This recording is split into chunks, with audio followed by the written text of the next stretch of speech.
Siyanibingelela nonke balaleli. Makube kini umusa nokuthula okuvela kuNkulunkulu Baba wethu nasenkosini uJesu Kristu bazalwane. Lolu hlelo izwi lenkosi uJesu Kristu. Lapho sishumayela khona siphinde sifundise imibhalo engcwele.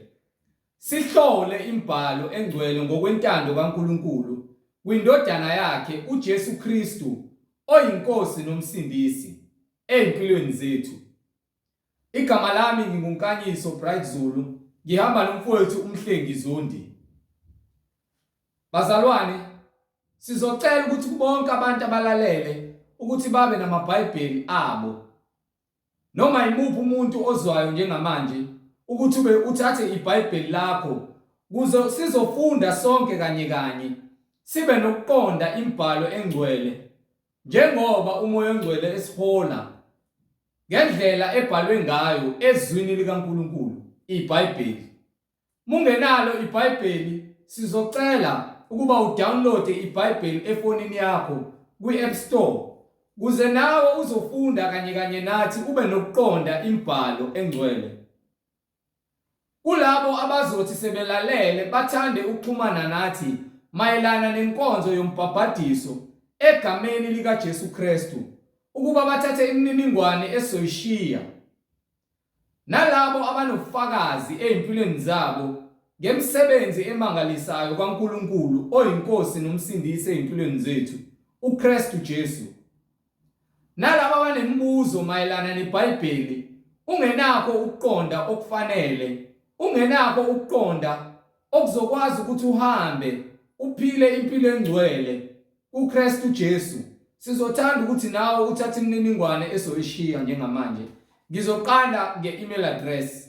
Email address ithi izwilenkosi.ujesukristu@gmail.com.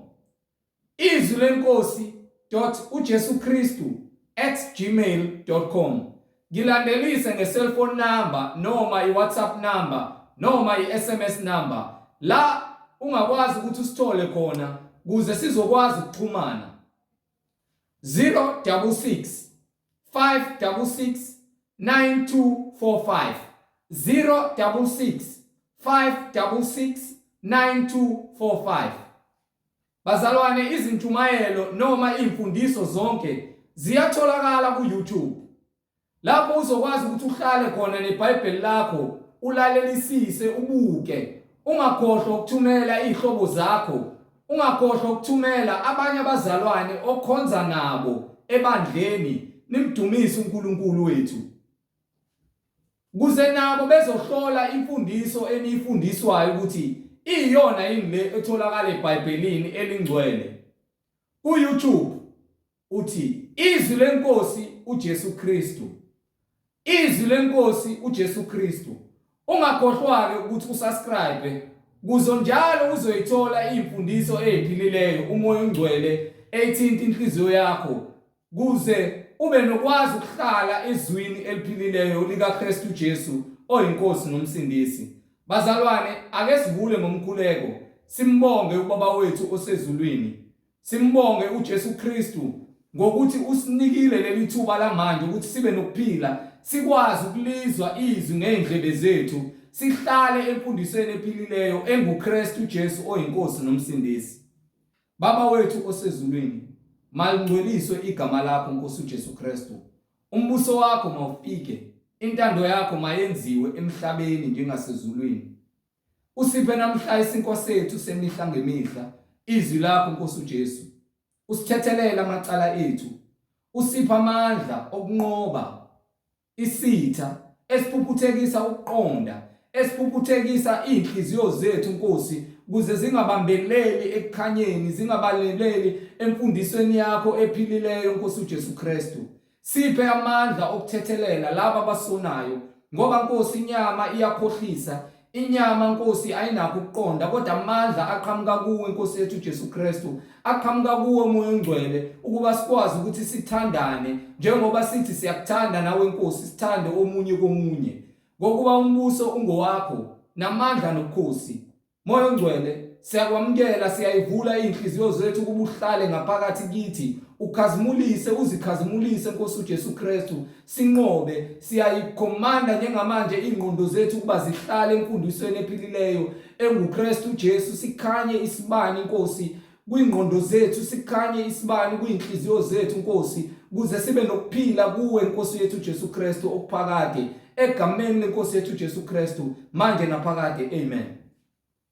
Bazalwane, yamkelani umfowethu uMhlengi Zondi ozobe sihola umoya ongcwele esihola ukuba alethe ukuqonda kuyo yonke ingqondo, ambule uKristu Jesu oyinkosi nomsindisi, ajule kabanzi ngembhalo engcwele, umoya ongcwele esihola kuKristu Jesu oyinkosi nomsindisi. Bazalwane, yamkelani uMhlengi Zondi, amen. Senikelele bazalwane egameni lenkosi uJesu Kristu oyinkosi nomsindisi, amen. Silokhu sibongile uNkulunkulu ngamandla akhe nesikhathi asinika sona ukuba sikwazi ukuthi silokhu sidla kulesinkwa semihla ngemihla nesidlo sasezulwini, amanzi aletha ukuqeda ukoma, othi waphuzile ongeke aphinde ome, ongeke aphinde alambe. Silokhu sibonge uNkulunkulu ngabaprofethi bakhe abaletha ivangeli ngamandla akhe, kusukela ku-Adam kuya ku-Enoch kuya kuNoah kuza ku-Abraham namadodana akhe u-Isaka noJakobe, namadodana kaJakobe awu-12, kanye nenkosi uDavide, kuze kuyophuma ko-Isaya nabo bonke abaprofethi abalandela emva kwakhe, kuze kuzofika kuJohane uMbhaphatisi, bese kufinyelela kuVala, amen, okuyena ophethe izahluthulelo zasekufeni kwalasha nezahluthulelo zokuphila uphakade ezulwini. Uthi lapho evule khona akekho ngavala, lapho evale khona akekho ngavula. Ezahluthulelo waphinde watshela uPetro wathi ngiyakunika izahluthulelo zokuthi nikwazi ukuvula, niqaqe nikhulula ababoshiweyo, bese niphinde nibayekela ababoshiwe abangafuni ukukhululwa baboshwe. Lapho khona amasango kaSihoko angeke aphumelela. Yizona ezahluthulele esazithatha encwadini engcwele, saziphatha ngezinhliziyo zethu. Akukhulunywa ngezahluthulelo lezo zohamba ezikhala khinci, lezi zikhala kamnandi enhliziyweni ezikamoya oyingcwele, osenazo ubonakala ngokukhazimula ngemisebenzi kamoya oyingcwele. Uthi amen kwivangeli lokuphenduka nelokukhuthaza ukuba thina siqhubeke sihlale kule mfundiso yobungcwele. Alikho elinye ivangeli, kusho njalo umpostoli Paul, uthi uma kuqhamuka elinye ilona kuphela leli esinikiwe lokuphenduka. Alikho elinye ivangeli esingalithatha eliqhamukayo mhlawumbe eceleni noShembe namaPentecostal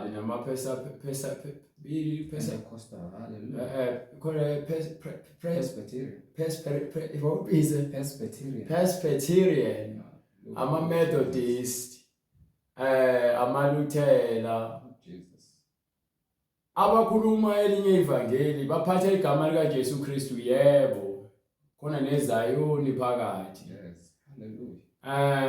Nama-Roman Catholic Church mase bethi wayo ugxeka amanye amasonto ingokuba washumayeli ngokuphenduka, amen, ngokuphenduka. Bonke bayimfucuza nje, bagcwele ndawonye emasontweni, babanga izikhundla, bazenza onkulunkulu, bafuna ukukhonzwa. Nangapha sekukhona kuthiwa ama-drag queen, uhlobo lwezitwabane kubizwa ngama-transgender asebeziphendula abantu besifazane sebehamba befundisa izingane. Sesiyabona nakumabonakude kuveza komelika wona ama-drag queen laba uhlobo lwezitabane oluzishintsha ubulili seluzenza othisha lifundisa izingane zenu ukuba zingazazi ukuthi ziyini. Ingane umfana ivelishi nje nginomzimba womfana kodwa ngizizwa ngumuntu wesifazane. Baqambele uNkulunkulu amanga. Ngalokho sizama ukutshela ukuthi uSathane uyabusa kulomhlaba lo. And iyodwa indlela yokunqoba uSathane uJesu. Uma wena ungafuni ukulandela uJesu nemfundiso yakhe, uzakhela imfundiso yakho ngegama likaJesu. uJesu uyakhuluma ngani. Uthi abaprofeti abaningi bayoqhamuka egameni lami. Bakhohlisa abaningi. Baningi abakhohlisiwe. Baningi abakhohlisiwe, abalahlekile, abangazazi ukuthi bayisimo sini. Nangapha umfundisi noma uPope waseMaromeni uqoqe abanye abaholi bamabandla bamaMuslim nabo bonke amabandla khona. Bathi baye entabeni yaseSinayi. Bayolanda imiyalelo. Bayolanda imiyalelo eyishumi njengoMoses. Ngakho ke incwadi iyakhuluma ngomprofeti wamanga oyoqhamuka ahlambalaze igama likaNkulunkulu kwincwadi yesambulo. Njengoba ekhuluma ngaye. Awubhekele ngithi usahluko 13. Njengoba ikhuluma ngaye sonke konke sekuyavela njengoba noJesu asho futhi athi ongiphi incwadi yaMathewu uqala isiqale kuyona before sabe seyincwadi yesambulo. Incwadi yaMathewu usahluko 24 starting from verse 6. Abantu isikhathi sokuthi bavuke emaqandeni bavula amabhayibheli abo bafunde bacela umoya engcwele abambulele balandele abafundisa ngokweqiniso. Ningaloke nilandela abafundisi benu ngoba naku niyabazi ngule nabo ngokuba konke lokho kuniholela esihogweni. Isikhathi manje sokuthi wonke umuntu avuke emaqandeni. Ngokuba uJesu konke ukubalulile ukuthi anobheka ngalesikhathi ongiphe incwadi ngokuka Mathewu isahluko 24 verse 6. Yebo. Niyakuzwa izimpi namahemhemu ezimpi. Ehle nje kancane ukaya noma ku20 uthi ku verse 4. uJesu waphendula wathi kubo, qaphelani ningadukiswa umuntu. uJesu watshela abafundi bakhe kodwa kubhalwe phansi wayengatsheli kuphela abafundi bakhe, wayetshela bonke abantu abazokholwa egameni lakhe balandele imfundiso yakhe yobungcwele. Imfundiso kaJesu ivuselela isimilo kubantu ukuba abantu balazi iqiniso nendlela uNkulunkulu ayiyo. Bayeke ukulandela izimfundiso ezidukisayo ngokuba noMathewu noTimothewu ukhuluma the same thing ngesikhathi umpostoli uPawulu embhalela incwadi ethi ke kuyakuba khona izikhathi lapho abantu belahlekelwa ukukholwa kwabo basukele izimfundiso zamadimoni ngenxa yokubatshelwa izindlebe. Nihleli nje emasontweni niyakhala nisheshe nikhale futhi mase sishumayela sikhuluma iqiniso nithi yeye uyajaja abanye amasonto lalela. Incwadi isitshela ukuthi asenze lo msebenzi esiwenzayo. Bese ngeke simela sikhulume kanje ukuba siyazikhulumela thina ngokuba ngabe nathi siyazahlulela.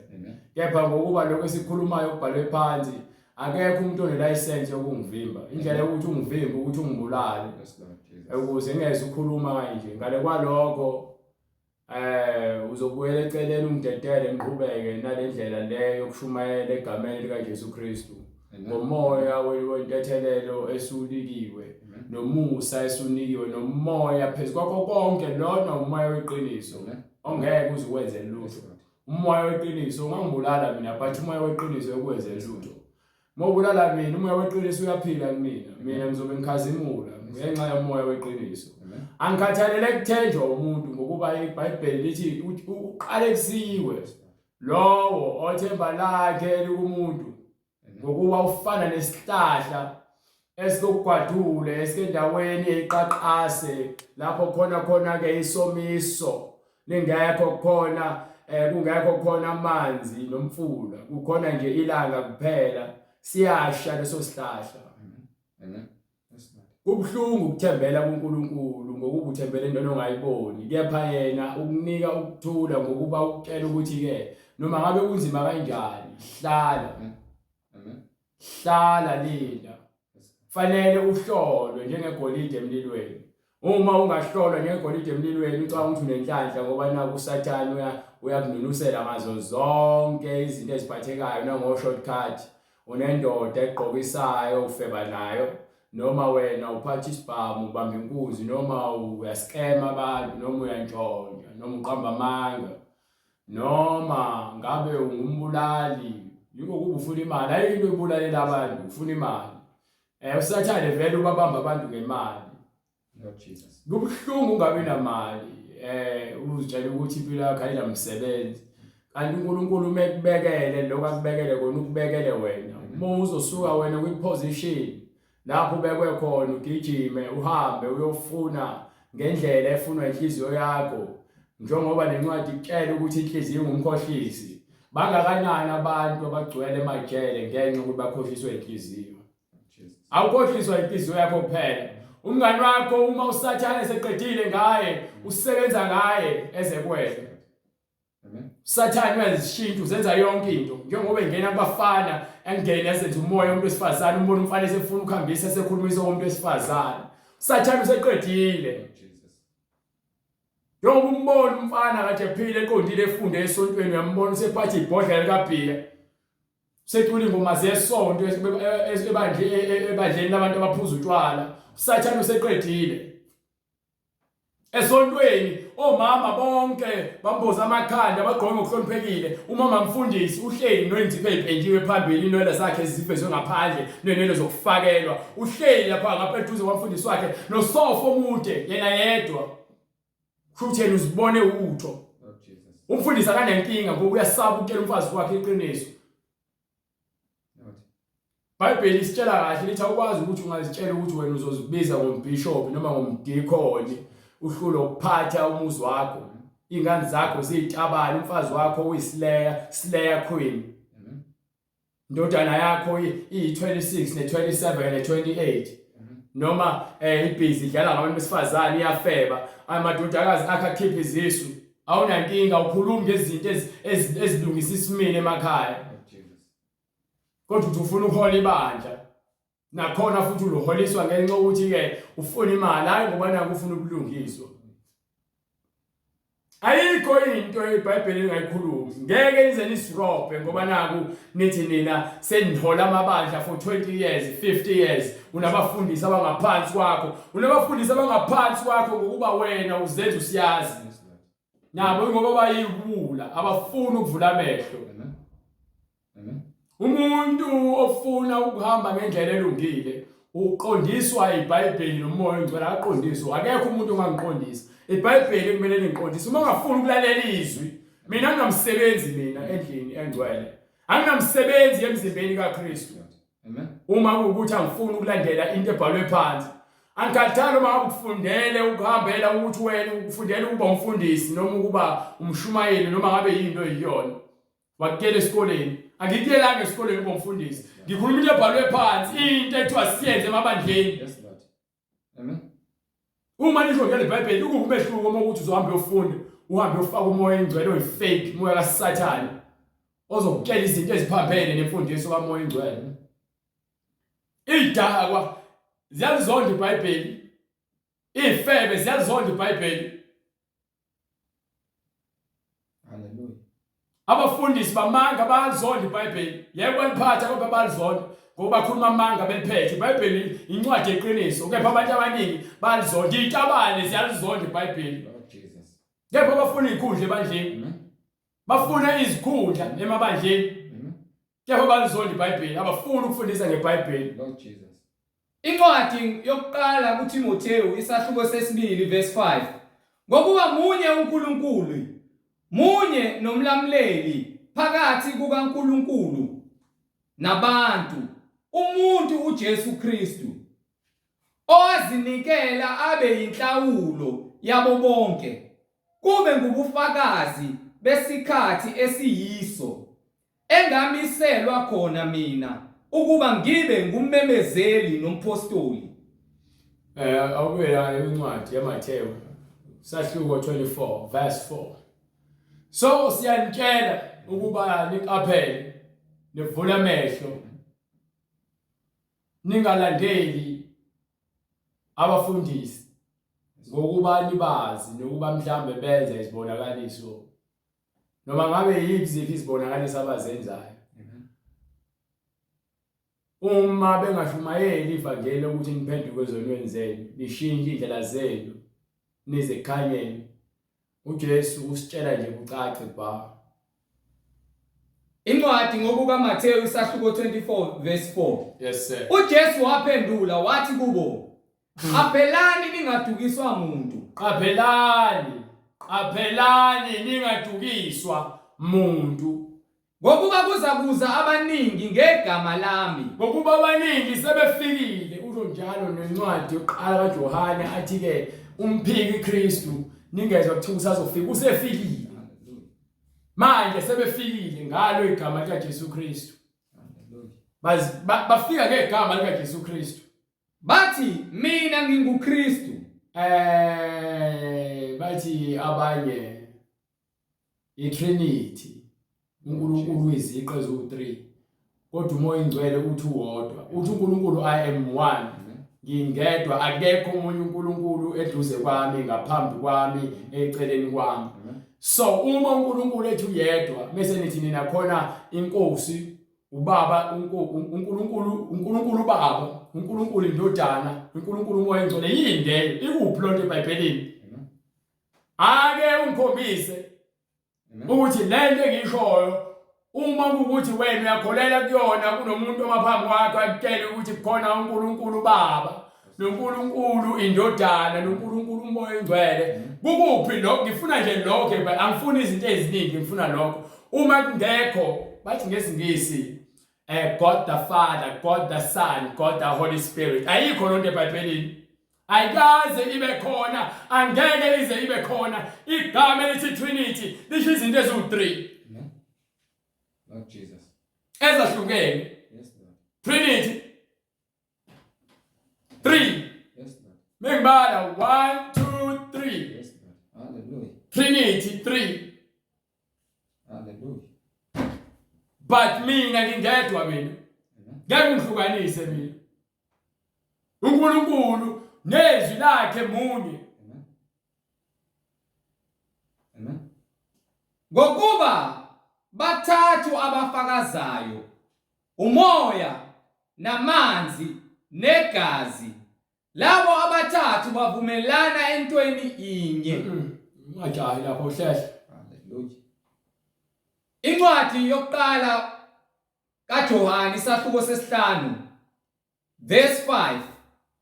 Kubani onqoba izwe uma kungesiyo okholwa ukuthi uJesu uyindodana kaNkulunkulu na? Nguye lo oweza ngamanzi nangegazi, uJesu Kristu, kungengamanzi odwa kodwa ngamanzi nangegazi nomoya. Awuqala lapha ku verse 4 noma verse 3. Ngokuba ukuthanda uNkulunkulu yilokhu ukuba sigcine imiyalo yakhe. Nemiyalo yakhe ayinzima. Ngokuba konke okuzelwe nguNkulunkulu kuyalinqoba izwe. Lokhu kuyinqobo enqobe izwe. ukukholwa kwethu kubani onqoba izwe uma kungesiyo okholwa ukuthi uJesu uyindodana kaNkulunkulu na? Nguye lo oweza ngamanzi nangegazi, uJesu Kristu, kungengamanzi odwa kodwa ngamanzi nangegazi nomoya, ofakazayo ngokuba umoya uyiqiniso. Ngokuba bathathu abafakazayo, umoya namanzi negazi, labo abathathu bavumelana entweni yinye. Bonke beza kwinto eyodwa. Qhubeka.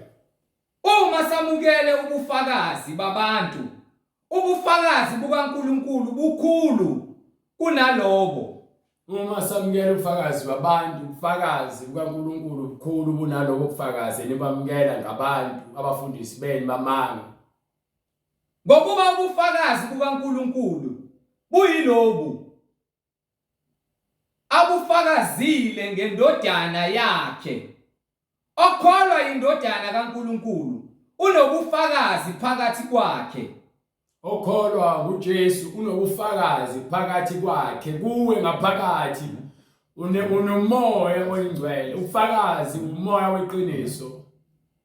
Ongakholwa nguNkulunkulu umenze umqambi manga ngokuba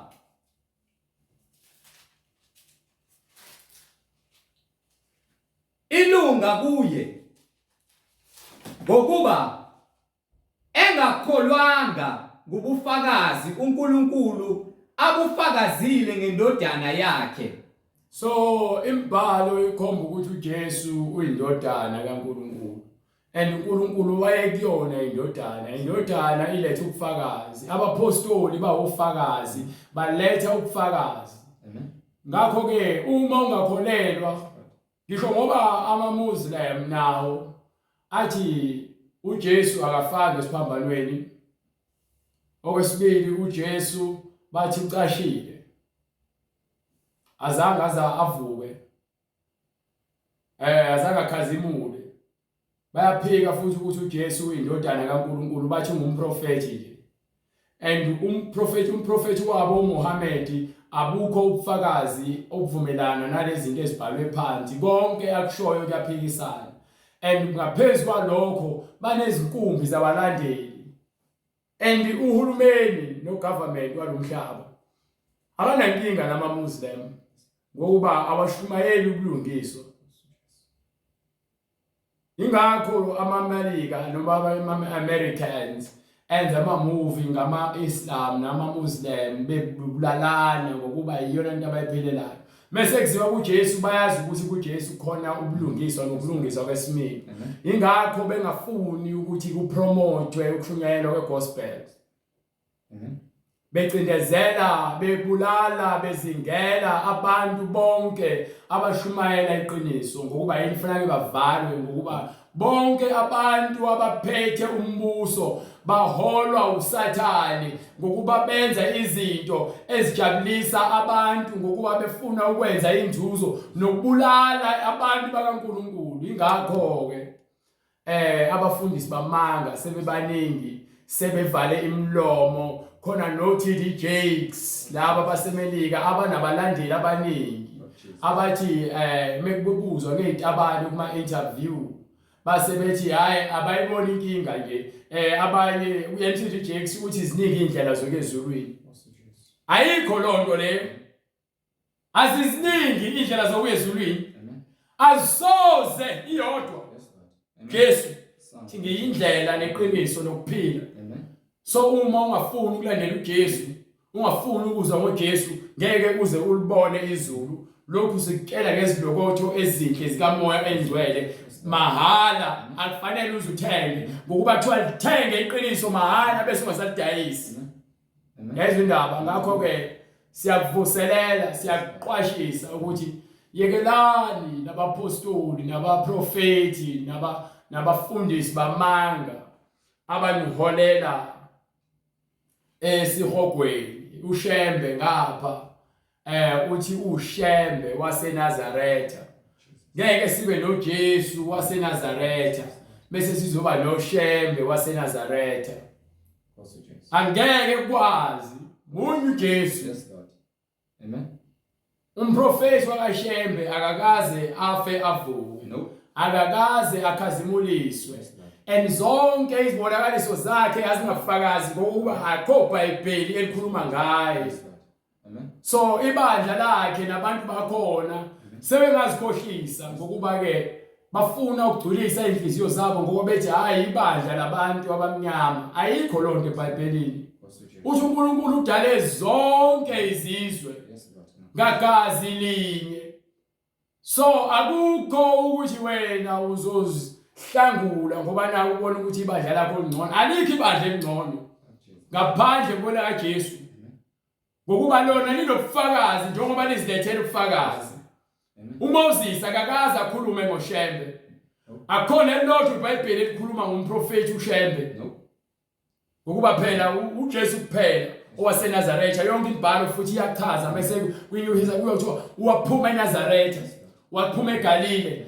Nazaretha uJesu sonke thina esikholwayo sithi uJesu waseNazaretha. uShembe waseNazaretha owasesihogweni. uShembe wamadimoni, uShembe kaSathane.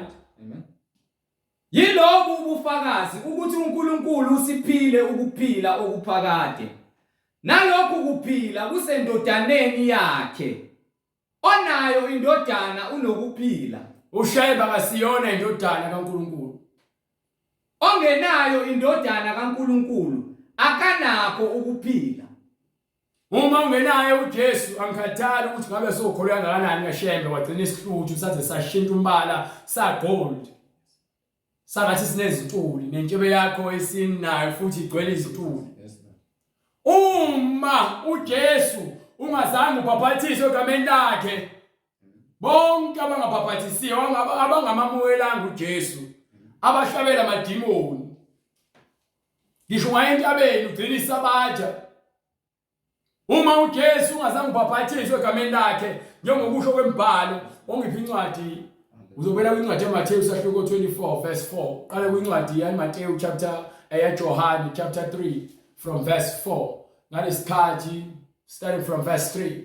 Ngalesikhathi uNicodemus eyobuza kuJesu ukuthi siyabona ukuthi siyazi ukuthi wena umfundisi ovela kuNkulunkulu ngokuba ubungeke wenze lesibonakaliso uzihambela nje. Kwaza omunye wabaFarisi. Incwadi ngokukaJohane sahluko sesithathu verse 1. Kwakukhona umuntu kubaFarisi. Themina verse 3. uJesu waphendula wathi kuye, ngiqinisile ngithi kuwe, uma umuntu engazalwa ngobusha, umuntu ufanele azalwe kabusha, engewubone umbuso kaNkulunkulu. Uma ungazalwanga kabusha njengokuba kusho uJesu, ngeke uze ubone umbuso kaNkulunkulu. uNikodemu wathi kuye, umuntu angazalwa kanjani esemdala na? Angangena ngokwesibili esiswini sikanina azalwe na? Waphendula uJesu wathi, ngiqinisile ngithi kuwe, uma umuntu engazalwa ngamanzi nangomoya, angengene embusweni kaNkulunkulu. Fanele uzalwe ngamanzi nangomoya.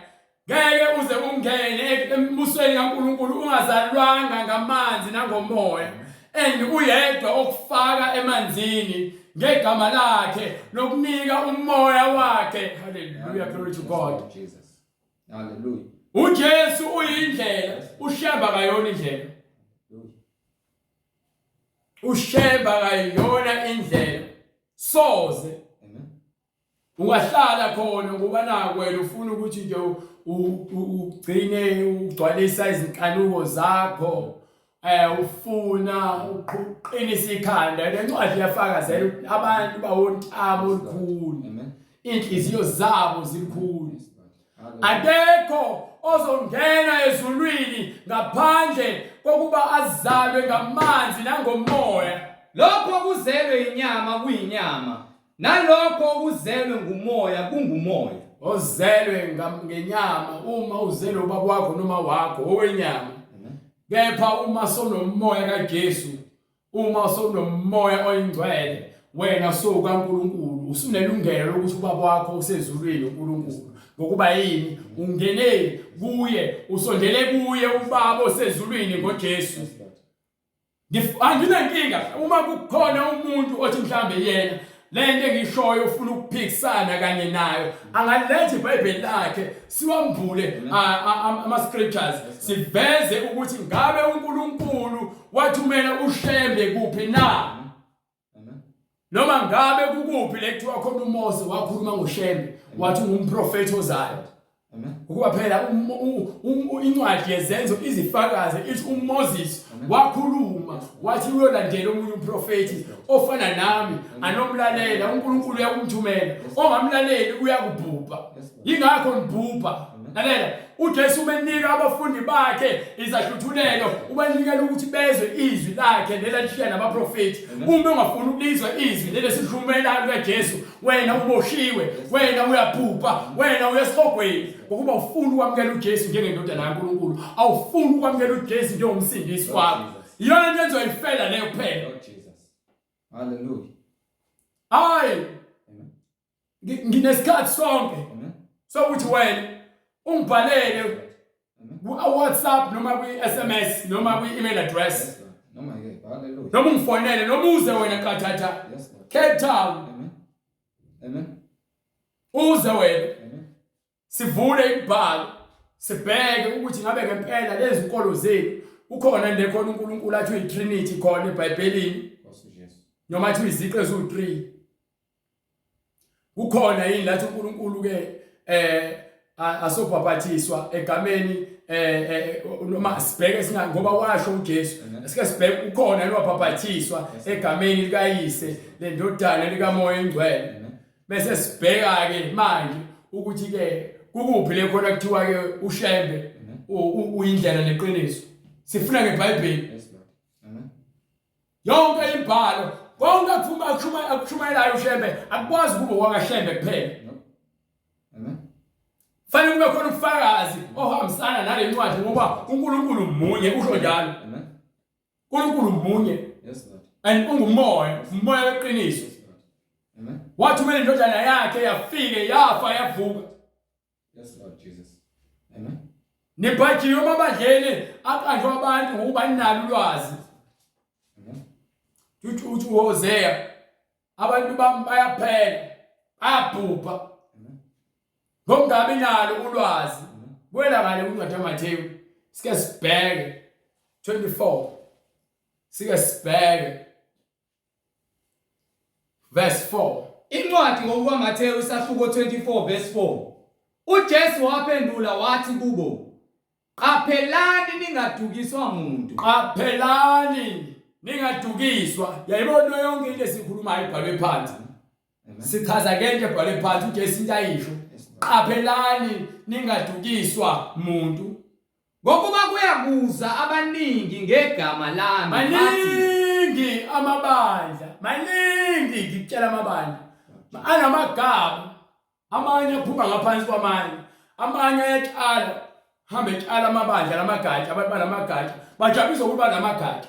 Kepha akho umuntu osindiswayo. Bajabulisa ukugqoma uniform. Awungene ezulwini ngeuniform. Yes Lord.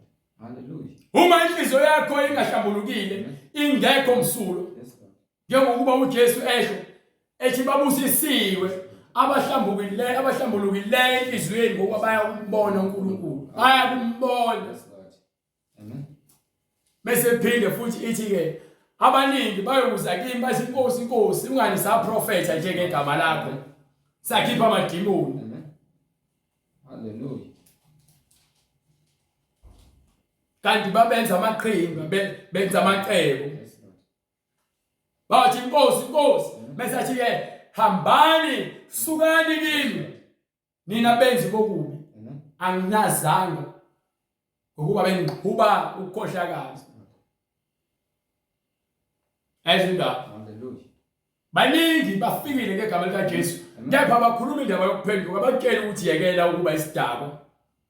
Lord Jesus. Ngokuba umoya wokudakwa amadimoni nawo akwenza wesiqhila sokufuna ulokhu udakwa utshwala kepha awunanzuzo.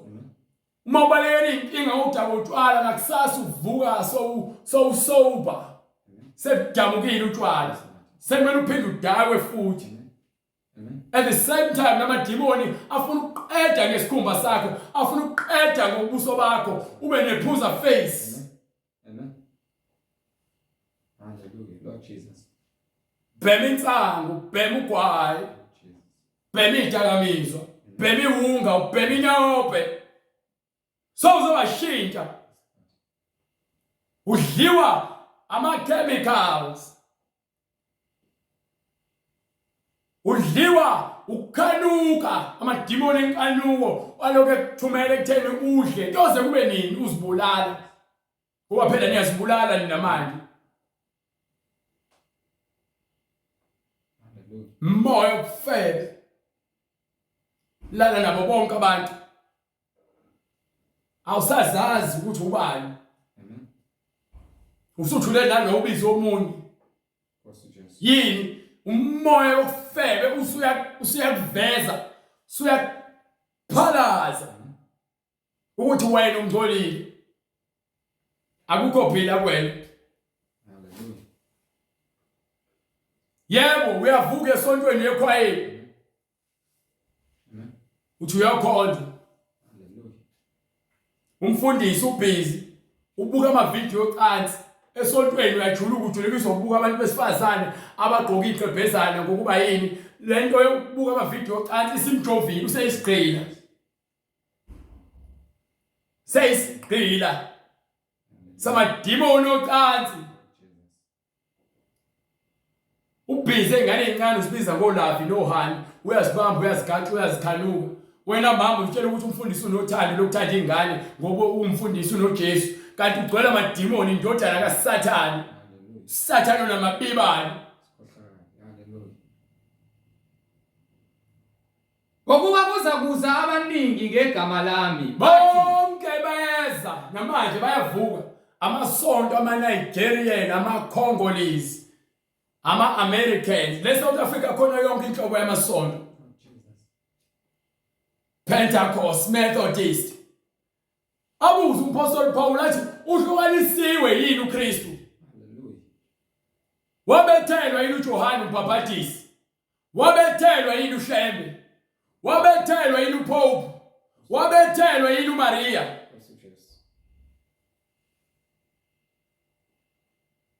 Wabethelwa uMuhammad?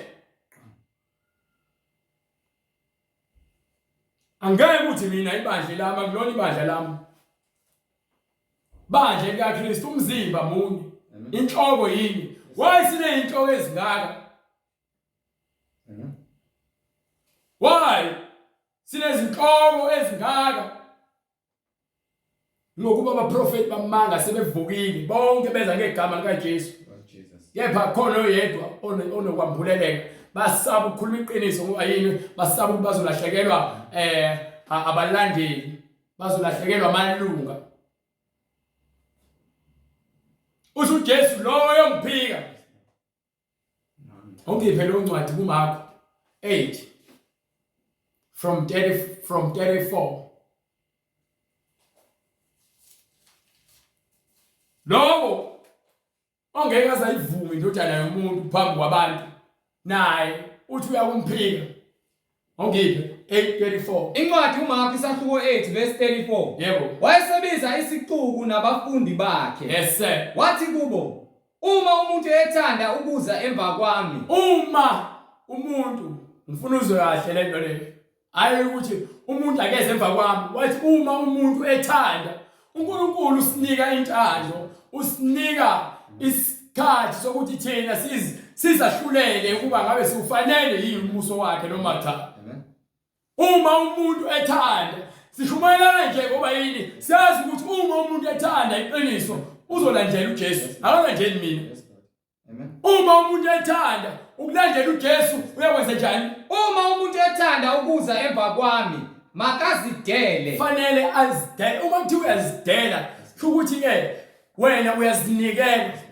Uma kuthiwa ke ukuzungene la kule ndlela ehamba uKristu, fanele uyeke ukuba isidakwa, fanele uyeke ukuba isifebe, fanele kuye kuba isiphingi, fanele uqamba amanga, fanele kuye kwizidakamizwa, fanele kuye kumtshontsha, fanele kuye kubulala ngokuba lana kulungiwe, lana kusamngcweleni, lana kubusisiwe. Ngoba wena usufuna ukubusiswa, usufuna ubulungiswa, wena uzokhiya konke lokho ongafunakali la emngcweleni bese uyazidela uzosindiswa kuKristu, uJesu Kristu okhulumayo. Lalela uJesu Kristu akuyena ushembe. Makazidele. Uthi uJesu, kukhuluma uJesu, ngizwe kahle ngifuna uzwisise. Kukhuluma uJesu manje, inkosi yamakhosi, inkosi yokuphila. Hallelujah. Onke amadolo azoguqa kuJesu. uJesu uyena kuphela onamandla okukhuluma lezinto, ukuthi amandla uwanikiwe ubaba ezulwini nasemhlabeni nangaphansi komhlaba. Uthi wonke umuntu ofuna ukuza nothanda ukuza emva kwakhe makazidele, athabathe isiphambano sakhe. Mawuthatha isiphambano sakho futhi uthwala nawe lesiphambano esithwele sasemnqamlezweni sokufela ubulungiswa. Awusafeli manje ukufa ukuthi uzofa ufi, but usubulala emsebenzini yakho. Uma uzidela ubulala yonke imisebenzi oyenzayo. Uma ukuthi ubopenda izinwele emngcweleni, asizipende izinwele namashiya, asufaki makeup, asifaki amacici, Angilandele. asifaki izingubo ezincane namablue abantu besifazane siyamboza amakhanda uma sikendlini yenkonzo. Amen. Asifaki ama-tattoo.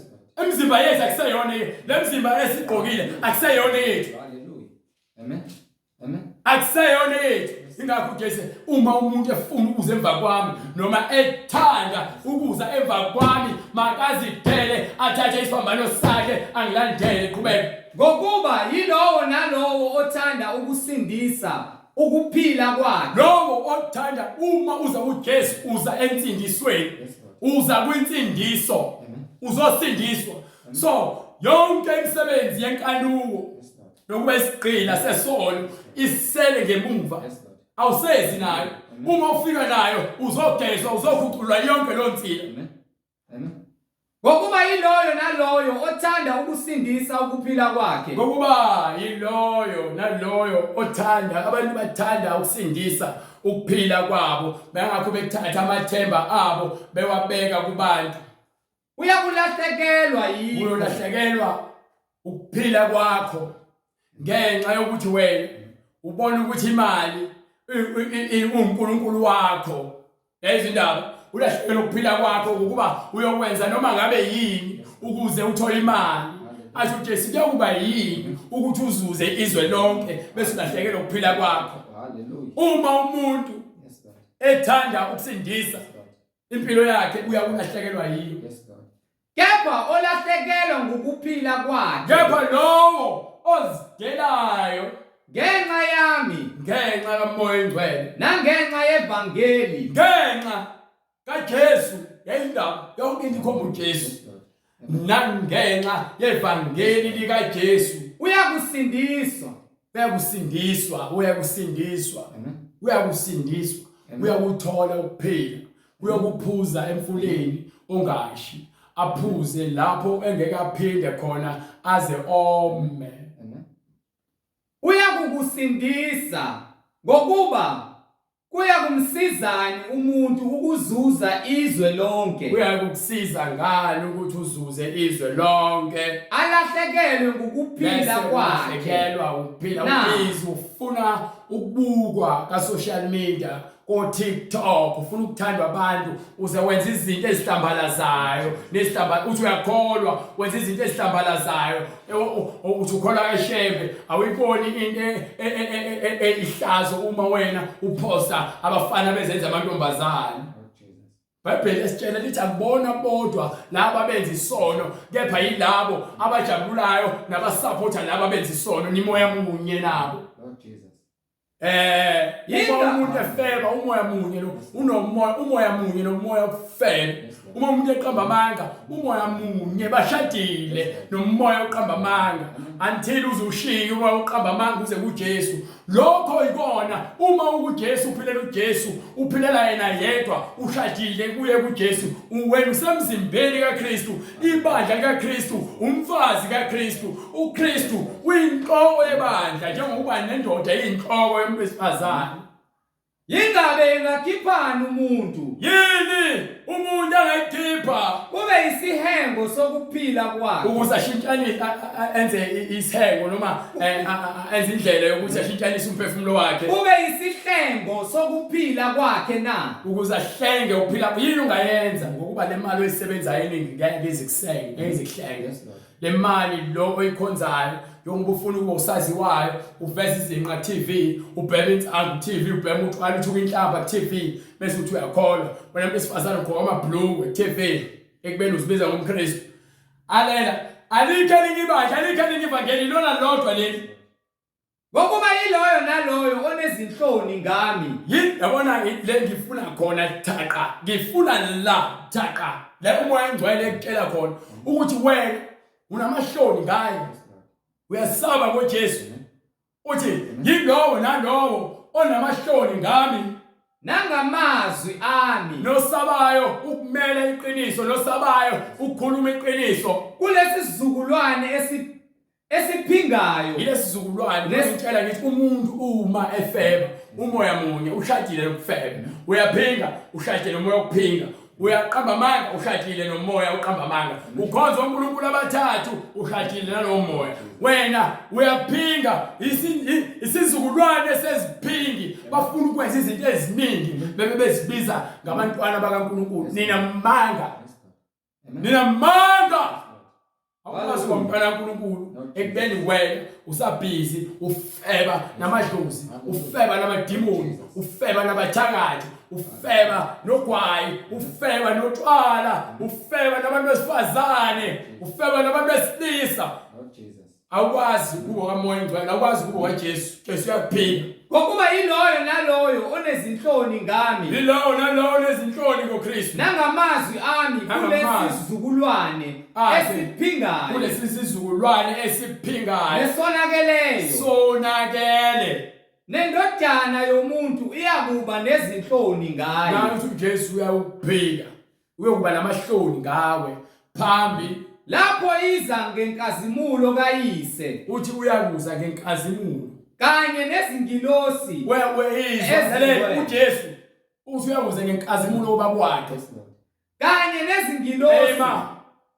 Jesu uthi uyakuza ngenkazimulo kababa wakhe uthi uyakuza ngenkazimulo kamoya kuthi ke naye uzokhazimula naye meseze esewumoya esewuyela esimeni sakhe sokuba uNkulunkulu ngokuba uthi uyena ozayo uthi uyena ozayo ngeke akasho ukuthi uma uJesu eseza nobaba kanye nezingilosi enkazimulweni eyindodana akayishongo yonke lo uthe uyeza ngenkazimulo kayise so inyama le uNkulunkulu akuyona uyayiguqula mesibuyele esimesa bathi ke uoriginal noma ungqo yakamoya mase kubuya ke uNkulunkulu esekhazimula ngendodana noma indodana esekhazimula ngoyise sebethatha ingilosi esezokwahlulela umhlaba Lord Jesus wena umphinga uthi nawe uyaphinga baningi abayokumithi abathi Nkosi athi anginazi hallelujah hambani la nina bezibokubi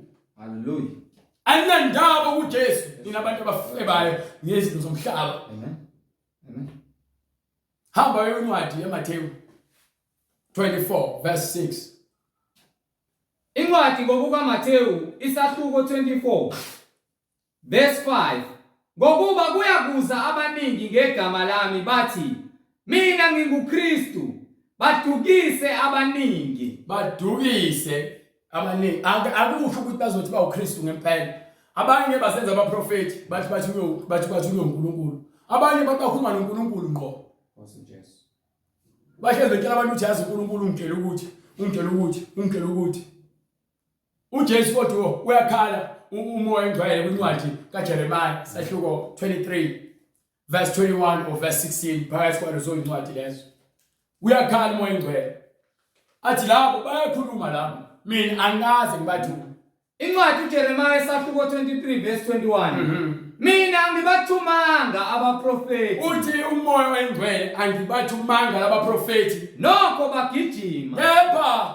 bayahlaba ngesivinini bengingakhulumile kubo bengingakhulumanga kubona nokho baprofeta angijwa izindaba siyakutshela into eshiwo iBhayibheli ngalaba profeti benu abakhuluma izinto ongiphe uverse 29 yona lo ncwadi khona uzobatshela ukuthi uthini umoya oyingcwele izwi lami alinjengomlilo yini izwi uzumoya oyingcwele uthi izwi lakhe alifani nomlilo usho uJehova kusho bani usho uJehova kusho uJehova sebawuthi nanjengesando uthi alifani nomlilo izwi lakhe nanjengesando okusho ukuthi liyahambula liyakushisa ingakho usha mawuzongishumayela kanje usalifani nesando ukuba lifumele sifica amatshe ayikringi angafuna ukuqaqela lifike lishaya lishaphazi esaphula itshe na shaya liphula itshe namakhandela aqinile nenhliziyo zenu eziqinile izwi likaNkulunkulu lifana nesando yilona likwazi lifike lithambise lo magabade lawo liphinde lishisa lesono naso ngalokho bheka ngimelene nabaprofeti uthi umelene nabaprofeti usho uJehova ayizindaba uthi umelene nabaprofeti bamanga so ingakho sintela ngomoya oyingcwele ukuthi nini hlukanani nalabaprofeti nalamabandla amanga phumani kuona nithenga amaBhayibheli nilandele izwi lenkosi asincedeli ukuba mhlawumbe sifuna imalini sifuna ukuntshela into ebhalwe phansi eBhayibhelini ngokuba sikhathalele emphefumulweni ngokuba uJesu yena usithumile ngezwi lakhe lo wakela abapostoli wakela thina sonke Hallelujah. Amen. tshela thina sonke Amen. ngithi uzasho futhi asike qaphelani aphelani nithandaze nibheke bhekani Hallelujah. ongiphi incwadi yaMatheyu isahluko 24 incwadi ngokukaMatheyu isahluko 24 verse 6 verse 6 niyakuzwa izimpi namahemhemu niyakuzwa izimpi namahemhemu ezimpi yabona nje kusukela manje ubheke emumva njengoba kuqhubeka kukhona nje amahemhemu ezimpu aqhubeka agcwala isiprofeto iUkraine neRussia iloyo ndaba kuyaliwa siphuma khona kwizimo isimo saye COVID bekuvalwe yonke into ukuhlushekwa kungekho ngisho indlela yokuthi abantu bathole ukudla for isikhathi umoya oyingcwele ugcwalisa isiprofeto uthi izwi lakhe kufanele ligcwaliswe understand ngeke bhekani ningethuki uthi ke yayizwa into ebalekile abantu babegijimela bayakholwa begijimela ukuthatha ama vaccine Lord Jesus. begijima Lord Jesus. bethathazela bayakholwa kepha abaqala basaba mesethiwa khona iCovid Amen. ukholo lwabo lahlolwa bahamba bothembela abantu bafaka injovo bonke Lord Jesus. besabe ukuphila basaba ukuphila lalela uthi umpostoli Paul kwincwadi incwadi elokuzayo eseKorinte yesibili yokuqala verse lesibili ngifuna verse 5 uqale from verse 4 ngifuna ubatshela ukuthi umpostoli Paul uthini incwadi eseKorinte yesibili yokuqala iverse isahluko sesibili verse 4 to 5 nokukhuluma kwami nokushumayela kwami ukukhuluma kwami nokushumayela kwami akubanga ngamazwi okuhlakanipha akubona amazwi okuhlakanipha ahungayo lawo nje ahehayo ukuthi nina nize la kuthina ngoba naku sifuna imali zenu sitoko sinkhohlisa senze izibonakaliso zamanga thina sishumayela ivangeli lomlilo ivangeli lesando ivangeli lenthemba ivangeli elishisayo kepha kwaba ngesibonakaliso sikamoya konke lokho esikwenzayo kuyisibonakaliso sikamoya namandla ukuze ukukholwa kwenu ukuze konke nina enikholwayo kungemi ngokuhlakanipha kwabantu ukukholwa kwakho kungakufanele kuncike kumina angihlakaniphile nakancane ngikhuluma into ebhalwe phansi